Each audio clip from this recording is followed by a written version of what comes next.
At a very young age, we're told by our parents or elders that we must sit up straight and stand up tall, again and again and again.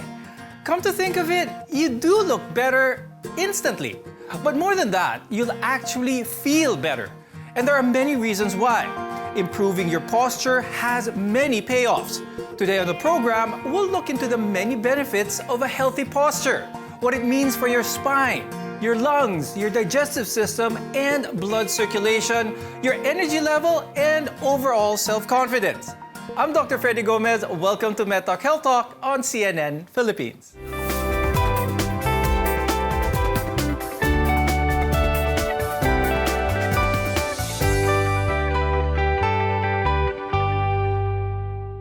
A healthy posture helps us with our everyday movements and regular activities, putting the least amount of strain on our body. And that's why it is so important. I'd like to welcome our guests for today. First, we have Dr. Larry Acuna. He's an orthopedic surgeon and the head of the spine section at the Medical City and Asian Hospital and Medical Center. Our next guest is Dr. Jericho de la Cruz. He's a rehabilitation medicine specialist and the National Secretary of the Philippine Academy of Rehabilitation Medicine, also from the Asian Hospital and Medical Center. It's easy for us, so many of us, to forget about good posture. We see a lot of people who slouch or even slump, and yet we wonder why we wake up with so much aches and pains. Let's define first what good posture is, which is otherwise known as having a neutral spine. Ano ibig sabihin nun, Doc Larry? Posture means it's a position of the body, with regards to sitting or standing. And a good posture is equivalent to a good spine, a balanced spine. We look at the spine. We have, we call it cervical, thoracic, and lumbar. So they have certain acceptable degrees and in good alignment if you have a good posture. Dr. Larry, explain natin sa ating mga viewers kung ano ang bad posture. May certain posture that is really bad, and it affects sometimes primarily your muscles, and then eventually your joints and the discs, and affecting your nerves. That would end up with a difficulty in mobility. Bad posture definitely will affect a lot of other organs in your body, because good posture has an effect on your blood circulation as well as your digestion, for that matter. Dr. Jack, help us understand this, because a lot of studies have come out wherein good posture is not only good for your back, but other vital organ systems in the body as well. When you practice good posture, so you straighten up your body, your spine are aligned. Remember, the spine, it's your backbone. Ibig sabihin, doon nakadikit lahat ng muscles na nagpapatayo sa atin, nagpapaupo sa atin, nagpapagalaw sa atin. So if you practice good posture, proper posture, everything is in place. So when everything is in place, it works in optimum condition. So our muscles are in place, hindi sila masyadong nahihila, hindi sila masyadong nagsistretch. Nakakaapekto nga ba talaga ang bad posture sa blood pressure ng isang tao? If you practice bad posture, the tendency is your heart works a little bit harder. So mas malaki yung trabaho sa puso natin. So when our heart starts pumping a little bit harder, mas nagtatrabaho siya, our blood pressure goes up.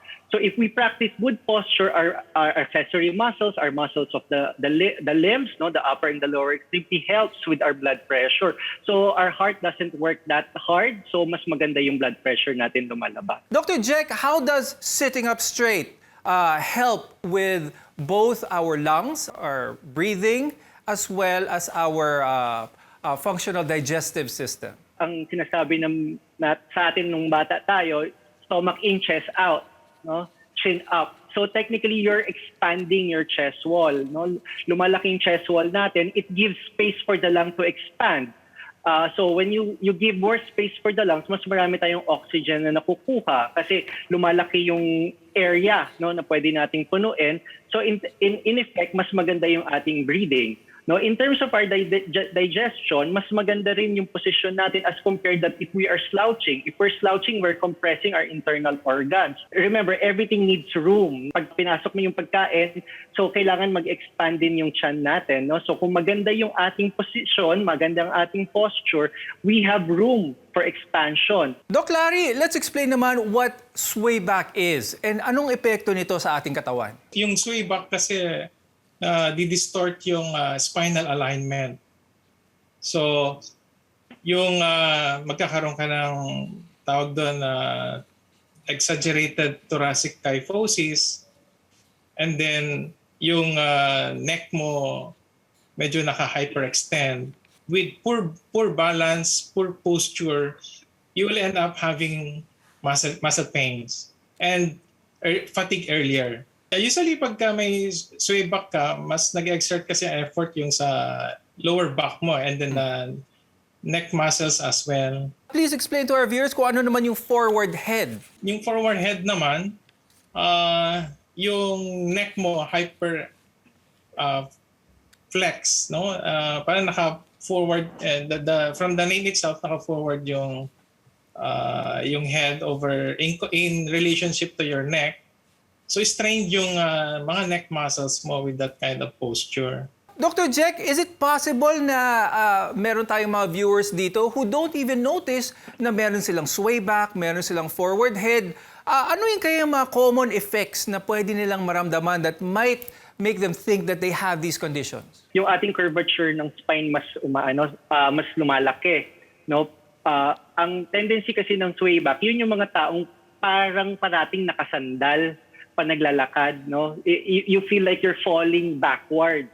So that's usually yun yung signs ng sway back.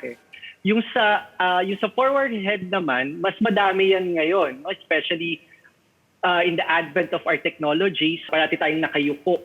No, so the tendency, our neck is in an angulation. It will cause you neck pains because a minimal angulation of the neck will cost you about 20 to 60 pounds additional work for the neck. Okay, now there are other types of common posture problems that can be avoided as well as corrected, and we'll discuss those, including exercises that can help improve posture after a short break. We're your partner in healthcare. You're watching CNN Philippines.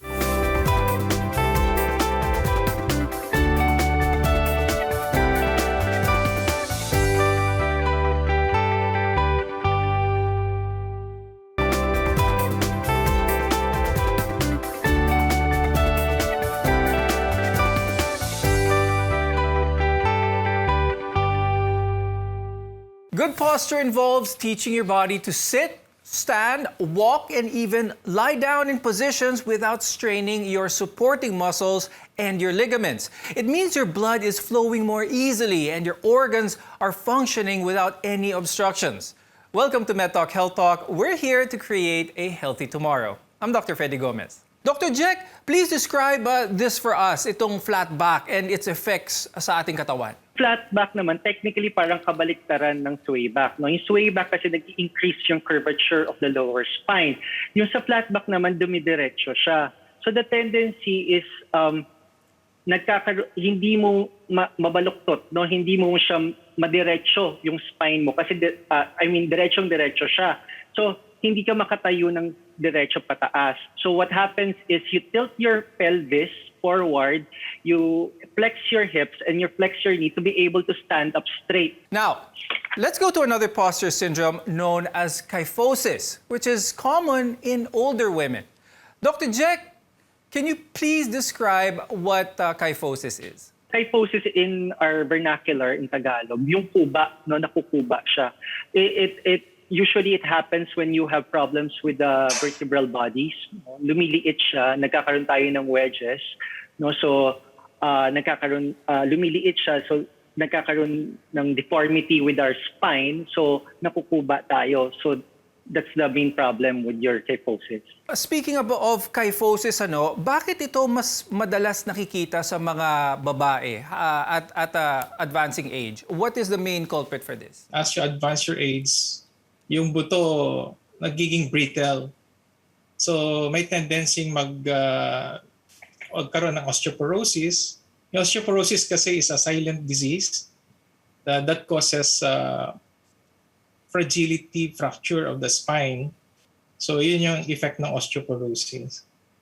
Okay, so kyphosis can also be caused by fractures, osteoporosis, as Dr. Larry mentioned, disc degeneration, as well as some forms of cancer and some cancer treatments, among others. Dr. Larry, since we're talking about osteoporosis, at what age kaya should they seek consult with their orthopedic surgeon or their spine surgeon to check out na everything is okay? The most common cause ng osteoporosis is postmenopausal. So after menopause, nagbabago yung estrogen level. So, nagkakaroon siya ng osteoporosis. Yung iba naman, maagang magkaroon ng osteoporosis dahil meron silang ibang comorbidity, like kung merong mga thyroid problems, mga endocrine abnormalities. Yan, dun yun sa mga early stage. But basically, it's after menopause for women. Now, from a spine specialist's perspective, what type of mattress should our viewers have in terms of having a good night's sleep? Yeah, I always advise my patients to have a firm bed mattress that would prevent from the back from sagging. Kasi nagbabago yung spinal curvature with a very soft mattress.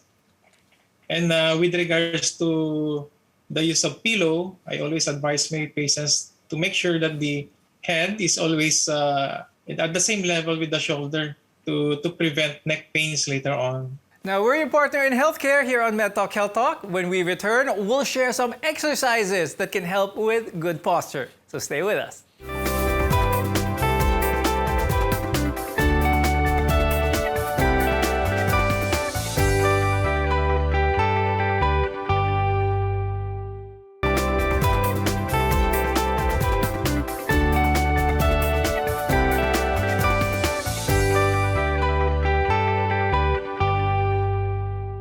Good posture affects more than just your appearance. It helps you to develop strength, flexibility, as well as balance. Now, good posture can help your blood flow normally and your organs to function properly. We're in this together. I'm Dr. Freddy Gomez, and welcome back to MedTalk Health Talk on CNN Philippines. Please explain to our viewers kung bakit mahalaga ang pag-exercise or pag-stretch ng muscles, especially when it comes to good posture. Yung muscles is a supporting structure of the bone. So if you have weak muscle, lahat ng mga mechanical forces will be transmitted to your bone, to your discs, and you'll end up having early degenerative process. Doc Jack, what are the benefits of this type of pose, this resting pose? So your resting pose, you lie down on the floor, you're flat, your palms up. No, technically, you're just resting. And then you concentrate on your breathing. So it makes you centered. You are in tune with your body. You will feel where it aches, saan siya masakit, and then it makes you relax. Now there's another pose called, or a stretch for that matter, called the cat-cow stretch. That's another one that can help correct or lessen bad postures. Doc Jack, what does this type of stretch actually do? Yung cat-cow stretch, you can do it three ways. You can do standing, you can do it sitting, or you can do it on all fours. No, technically, you extend and flex the spine slowly. Concentrate on the breathing. So technically, it stretches. No, it stretches your upper and the lower back. Stretches your arms as well and your legs. Pero ano ba talaga ang mga core muscles, Doc Jack? And how does this help with someone's posture? So our core muscles, our abdominals, our back, no, sila yung nagpapatayo sa atin. You know? It helps the body carry our own weight, no, and improves our balance. So one type of strengthening that is to do the plank. So if you do the plank, you strengthen the core, you strengthen the abdominals, you strengthen the back. But again, you strengthen the shoulder girdle muscles and the pelvic girdle muscles as well as the lower extremities. It improves our postures as well because you strengthen all of the muscles at once you strengthen the core. Now, when we talk about starting out for the first time, for someone who has not stretched in their life, has not done any exercise, but they notice that their posture needs some help, what is your advice, Doc Jack? So with stretching, you have to do it slowly. You have to do it calculated because if you do it haphazardly, the tendency is for you to injure yourself. So if you do it one movement at a time, slowly, and then you center yourself and you see what's aching and then what's bothering you, so you will do it safely. Is there an exercise or a position they could do at home to make them feel what it feels like to have good posture? For good posture, the tendency is you have to straighten your back. No? So, ang pinagagawa sa atin, yung stomach in, chest out, chin up, di ba? So what you do is you pull your shoulders back and down.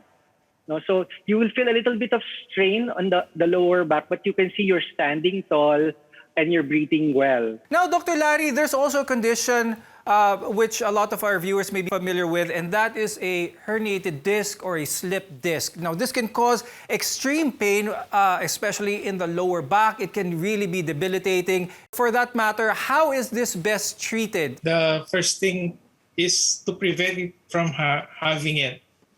So proper posture would somehow prevent having a herniated disc. And if you have the herniated disc, you feel back pain and leg pains. That means the nerve is already impinged. And 90% of the time, it's treated non-surgically. We refer patients to rehabilitation medicine. They do